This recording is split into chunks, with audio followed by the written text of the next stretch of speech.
And that made all the difference.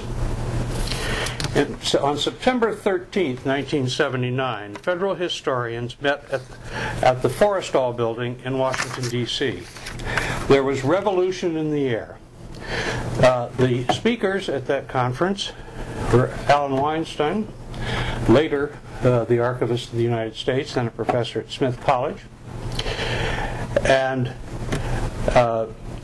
Eugene Genovese, a radical historian who I could never quite figure out because he wore tailored three-piece suits, and the most radical thing about him was his interest in Cuban cigars.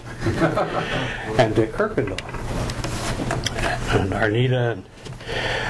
Those talks there at that meeting, as did much of the ensuing discussions, centered on the job crisis, the second-class citizenship awarded to federal historians by their academic colleagues, a product of the job crisis in the 70s, and the perception among federal historians that academicians were smugly superior. Arrogant was a word that was used as well. And about those who had failed to gain academic appointments were, quote, forced to take non-academic positions. And federal historians at that point received calls. Oh, I have a very good graduate student coming out. He really can't find a teaching job, so perhaps he could find something with you. And that gave this alternate, I think, an outgrowth of this alternate careers.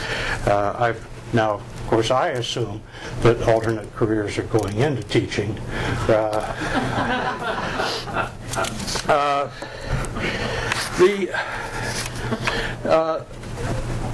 Federal historians were very serious about this. And the conference sponsored by the NCC and Arnita at that time really stirred the historical pot. But for the first time, and through the auspices of the NCC and Mac Thompson, who never had a reputation for being a radical, I think, in terms of the leadership of that organization, but was, I think, perceptive enough to see the changes. And how could you control those changes?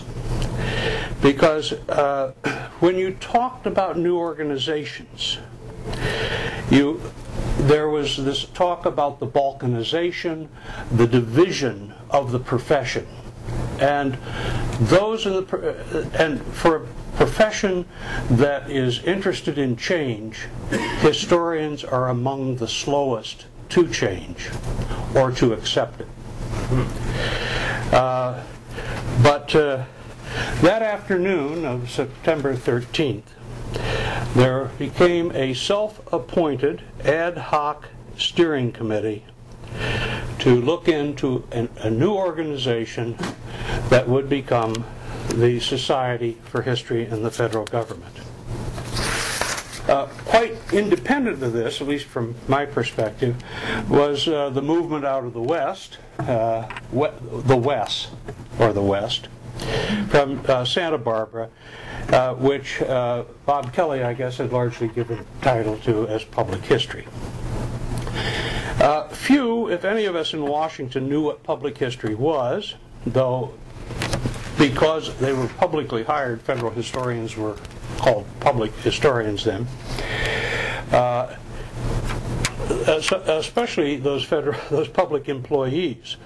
So the moniker fit, though it fit them most awkwardly, and it had some difficulty. In fact, many never accepted it. They had rejected, those who rejected the public history label applauded the movement, which in reality lumped public history in the same, by calling it something different, in our mind, gave it the same second-class professional status as federal historians. And of course, the downtrodden always love company.